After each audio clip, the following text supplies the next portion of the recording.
খন্দকের যুদ্ধে জাবের রাদিয়াল্লাহু আনহু দেখলেন, আমার নবীজির চেহারা মুবারকের দিকে তাকালেন।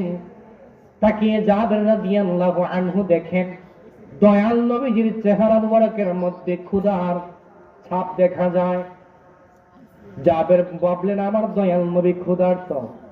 দাওয়াত দিলেন, ইয়া রাসূলুল্লাহ, ইয়া হাবিবাল্লাহ, ওগো নবীজি, আমি জাবেরের বাড়িতে আপনি নবীর দাওয়াত। সুবহানাল্লাহ। হযরতে জাবের দৌড়ে গেলেন বাড়িতে, ডেকে বললেন, বিবি, ঘরের মধ্যে কোনো খাবার আছে নি রে বিবি?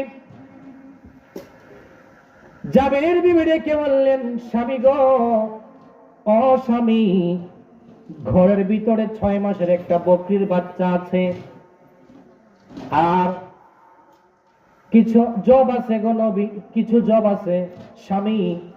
এই জব দিয়ে আটা বানাতে হবে, জাতার মধ্যে পিষে আটা বানাতে হবে। আর 6 মাসের বকরির একটা বাচ্চা আছে, ওই বকরিটা জবাই করে দিব। জাবের ডেকে বললেন, বিবি রে, রহমাতুল লিল আলামিন নূর নবীজি খন্দকের যুদ্ধের মধ্যে দয়াল নবী ক্ষুধা, পেটের মধ্যে ক্ষুধা রে, আমি দেখে নবীজির চেহারা মুবারকের মধ্যে তাকাইলাম। বিবি, তাড়াতাড়ি তুমি বকরিটা জবাই করো, আর জব পিষে তুমি আটা বানায়া রুটি তৈরি করো। বিবি,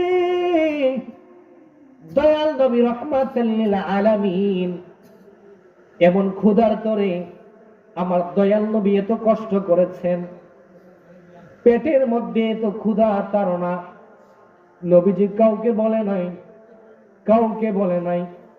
সাহাবারা বলেন, যেই নবীর দিকে তাকাইলে আমাদের ক্ষুধা নিবারণ হয়ে যাইত, ওই রহমাতুল লিল আলামিন কষ্ট করে উম্মতের জন্য, আমাদের জন্য, দিনের জন্য, উম্মতের জন্য এত কষ্ট করে রে।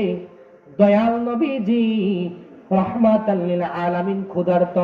বিবি, তাড়াতাড়ি রুটি বানাও, বকরির গোশত তাড়াতাড়ি রান্না করো, আমি দয়াল নবী রহমাতুল লিল আলামিনকে নিয়ে আসি। আল্লাহু আকবার বলেন। জাবের গিয়ে দেখলেন আমার নবীজি খন্দকের যুদ্ধের মধ্যে পরীক্ষা খননের জন্য কাজ করেন। নবী নিজের শাবল দিয়া মাটি খুঁড়ে রে কষ্ট করেছেন, নবী কাজ করেছেন উম্মতরে শিক্ষা দেওয়ার জন্য। কথা বলেন ঠিক না বেঠিক? দয়াল নবী রহমাতুল লিল আলামিন যখন সাহাবাদেরকে নিয়ে বললেন, সাহাবারা, আমার জাবের আজকে দাওয়াত করেছেন, তোমরা যত সাহাবী আছো আমি নবীর সঙ্গে জাবেরের বাড়িতে। জাবের রাদিয়াল্লাহু আনহু টেনশনে পড়ে গেলেন। কি টেনশন? টেনশন হলো, দাওয়াত দিলাম একজন, 6 মাসের বকরি কত বড়, আর কিছু রুটি আমার বিবি বানিয়েছে, কিভাবে তো শত শত সাহাবীদেরকে খাওয়াবো? টেনশন আছে না নাই? আছে। কথা বলেন। আমার নবী ডেকে বললেন, ইয়া জাবের, তোমার বাড়ির মধ্যে আমরা হাজির, উপস্থিত। আল্লাহু আকবার বলেন। এইদিকে একটা ঘটনা ঘটল। কি ঘটনা? আমার নবী জাবেরের বাড়িতে যাওয়ার আগে জাবেরের 2টা সন্তান ছিল, পুত্র সন্তান। কয়টা? 2টা।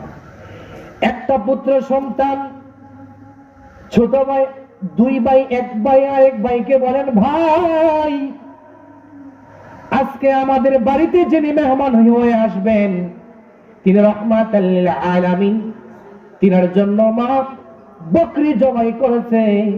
কিভাবে বকরি জবাই করলো? জাবের 2 সন্তান, জাবেরের 2 সন্তান একজন আরেকজনকে বলা বলি করে, ভাই, কিভাবে আম্মু বকরি জবাই করেছে দেখছো? কয় না। ছুরি হাতে নিলেন, নিয়ে এক ভাই আরেক ভাইয়ের শোয়া দিয়া কয়, ভাই, এইভাবে মা বকরি জবাই করেছেন। দেখাতে গিয়ে এক ভাই আরেক ভাইয়ের গলার মধ্যে ছুরি চালাইয়া দিলেন। সাথে সাথে ছুরি চালানোর পরে মাথার দেহ থেকে মাথা আলাদা হয়ে গেল। আল্লাহু আকবার বলেন। মায়ের মনে তো সয় না। মা তাকায় দেখলেন সন্তান একটা আরেকটাকে জবাই করে ফেলল। চোখের পানি ফেলে কাঁদলেন, রে সন্তান, এ বাবা কি করলি? তুই তোর ভাইকে জবাই করে দিলি। এক ভাই আরেক ভাইকে যখন জবাই করে দিল, দ্বিতীয় সন্তান একটা দৌড় মারলেন, মারার সাথে সাথে চুলার মধ্যে পড়ে গেলেন, আগুনে দগ্ধ হয়ে দুই সন্তানেই মারা গেলেন। জাবেরের স্ত্রী কয়, আমি তো নরম হলে হবে না, কারণ আমার বাড়িতে আজকে মেহমান আসবেন, যিনি দামি মেহমান, যিনাকে আল্লাহ মেরাজে নিয়েছেন মেহমান বানায়া। সুবহানাল্লাহ বলেন। এত দামি একজন মেহমান আমার বাড়িতে আসবে, আমি ভেঙ্গে ভাঙলে হবে না, আমার মন ভাঙলে হবে না। জাবেরের স্ত্রী বাড়ির মধ্যে দুইটা সন্তানকে কম্বল দিয়া ঢেকে রাখলেন, স্বামীকেও বলে নাই, রুটি বানায়া এবং তিনি বকরির গোশত পাকায় যখন রাখলেন, আমার দয়াল নবীজি বাড়ির মধ্যে গেলেন। যাওয়ার পরে বলেন, জাবের বাড়িতে আছো? আল্লাহু আকবার বলেন না।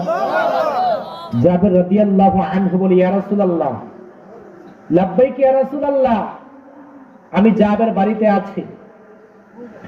নবী আমার ডেকে বললেন, জাবের বলেন, আমার বাড়ি ছোট ছিল, বরকতের নবী, রহমতের নবী যখন আমার ঘরের মধ্যে প্রবেশ করলো, আল্লাহর দয়া আমার ঘর প্রশস্ত হয়ে গেছে।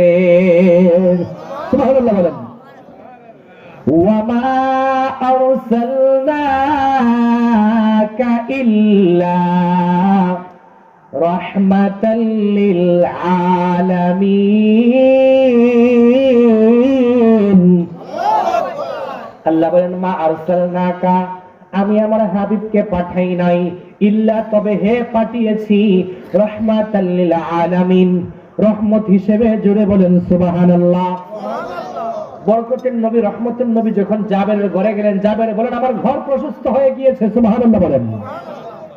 ঘর প্রশস্ত হয়ে গেল।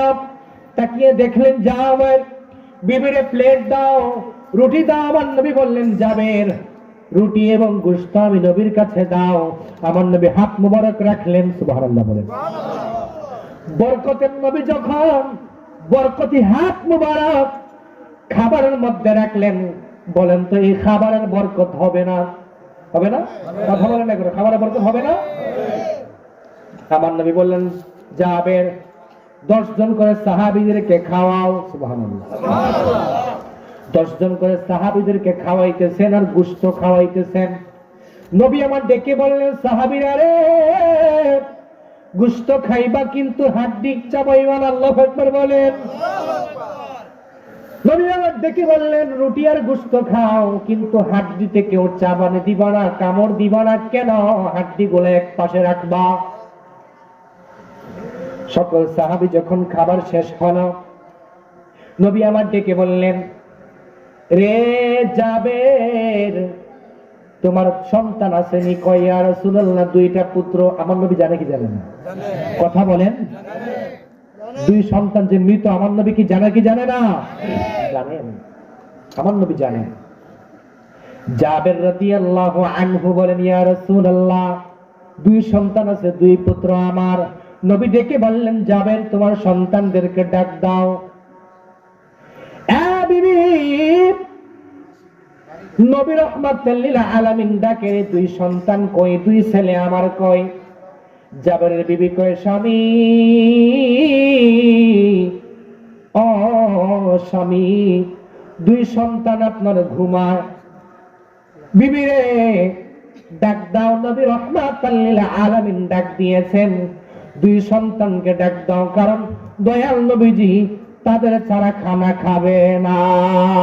জুড়ে কন্যা আল্লাহু আকবার।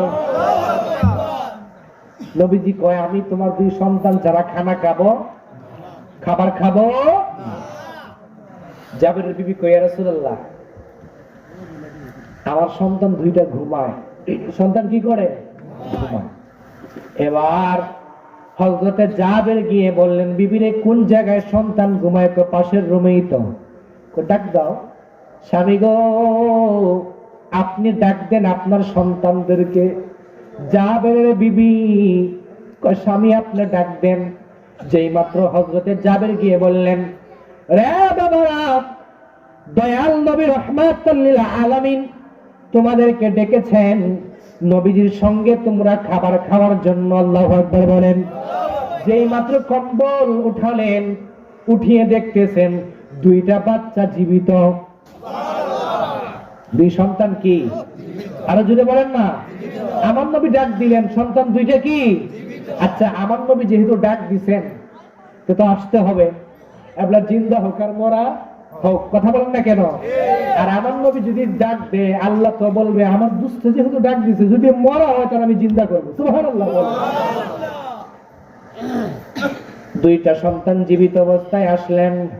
দয়াল নবীজি ডান পাশে বসাইলেন আর বাম পাশে বসাইলেন। হাকিকত কি?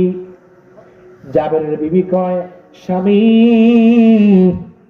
ও স্বামী, দুই সন্তানে একটা আরেকটা গলার মধ্যে ছুরি চালায় দিয়েছে। প্রথম সন্তানটা মারা গেল, দ্বিতীয়টা আগুনের মধ্যে দগ্ধ হয়ে মারা গেল।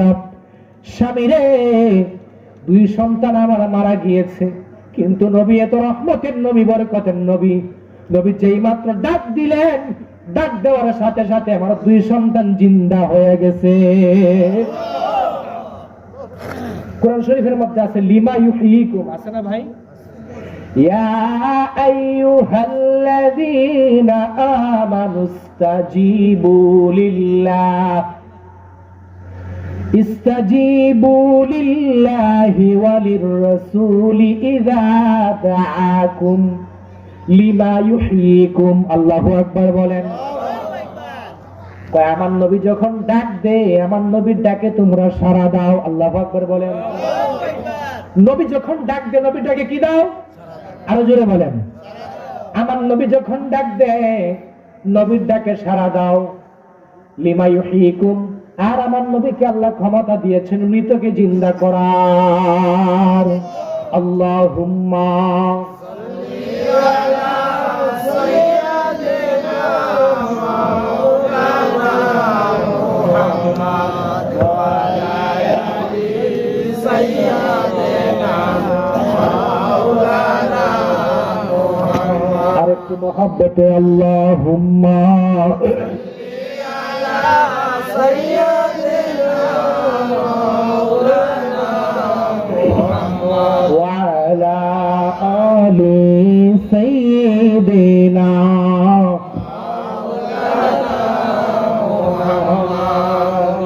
জাবের বললেন, ইয়া রাসূলুল্লাহ, ইয়া হাবিবাল্লাহ, আমার দুই সন্তান আপনার ডানে এবং বামে বসা।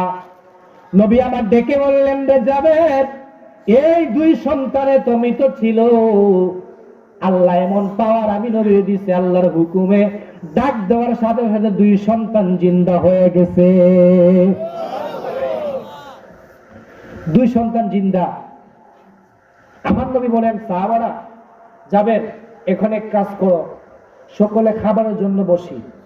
আমার নবী সকলকে নিয়ে যখন খাবার শেষ করলেন, তখন আমার নবী বললেন, জাবের, এই যে বকরির গোশতগুলো আমরা খাইলাম সবাই, হাড্ডি আছে না? জি ইয়া রাসূলুল্লাহ, আছে তো। আমার নবী বললেন, হাড্ডিগুলো আনো। যখন আমার নবী হাড্ডির উপরে হাত রাখলেন, কুম বিইজনিল্লাহ বললেন, কুম বিইজনিল্লাহ, আল্লাহর হুকুমে ওইটা আবার পুনরায় বকরি হয়ে গেছে।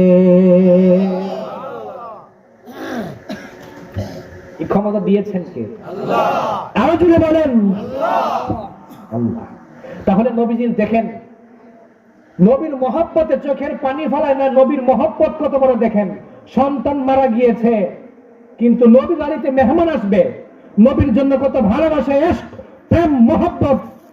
দুই সন্তানকে নিজে পাশের রুমে রেখে দিয়েছেন, নবীকে আপ্যায়ন করেছেন, হৃদয় মন উজাড় করে দিয়ে। এটাই হলো আসল প্রেমিক, এরাই হলো আশিক রাসূল। কথা বলেন ঠিক না বেঠিক? আমরা বেলালের মতো আশিক রাসূল হতে পারি নাই। কেউ যদি কয় আশিক রাসূল, আমি মানি না, কারণ বেলালের মতো আশিক রাসূল আর কেউ নাই। কথা বলেন না কেন? কিন্তু আমরা পুস্তকের মধ্যে লিখে আশিক রাসূল, মাশুকে আলাহি, কুতুবে বাঙ্গাল, শাইখুল হাদিস, যা আছে সব দুনিয়া টাইটেল লিখি, কিন্তু হাকিকত দেখলে বুঝা যায় বাবা আশিক রাসূল কাকে বলে। আমি তো জীবনে একটু রক্তও দেই নাই। কথা বলেন না কেন? এক ফোঁটা রক্ত দেয় নাই, আমি নবীর জন্য রক্ত দেয় নাই, মিছিলে কোনোদিন বাইর হই নাই, কথা বলেন ঠিক না ঠিক? কিন্তু আমার নামের সঙ্গে যদি আশিক রাসূল লেখায়, আশিক রাসূল তাদের নামের সাথেই মানায় যারা নবীর ইশক মহব্বতে বিমূঢ় হয়েছেন, দন্ত ভেঙ্গেছেন। ওয়াইস আল কারনির মতো যারা, তারাই হলো আশিক রাসূল। বেলালের মতো যারা, তারাই হলো আশিক রাসূল। কথা বলেন ঠিক না ঠিক?